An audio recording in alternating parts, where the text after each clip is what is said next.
My name is Mike Swanee, and I'm from Gibsons, BC, Canada, and I'm based in Barcelona, Spain.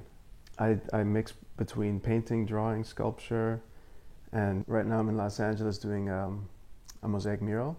I think I like them all for different reasons, but I like to have them all going because they complement and contrast one another. I like the scale and participative element of the mosaic murals to get other people involved and then bringing materials and recycling materials. When you start from scratch with them, you have to teach every person how to use the cement and how to break the tiles and how to put them together. But in terms of teaching them color and that, I don't really want to interfere and just let it happen.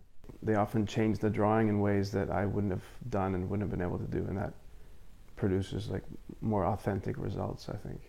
Everything in life that exists like on the margin of society is what I'm mostly interested in. Doesn't care about the laws of the art world and the art market and what art should be and whether or not it even is art, you know?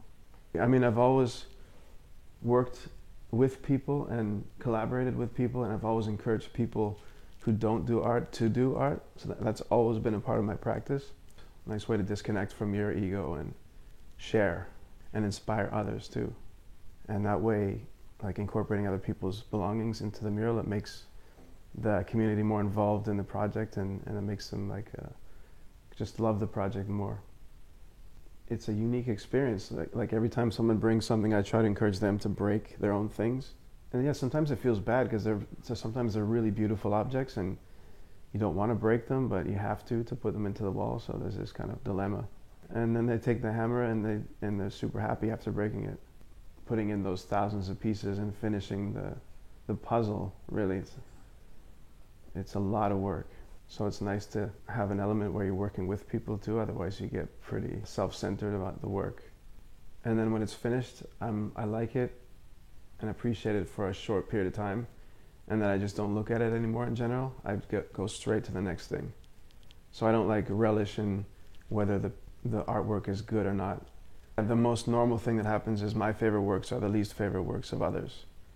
And so those are the ones I usually keep for myself. It works out perfectly.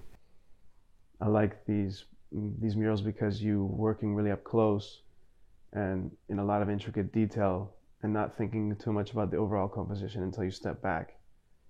And then you can really appreciate it then. Yeah, I never really need to like look for inspiration. It's just always there. Just keep your eyes open and look around a lot and observe everything, every little detail.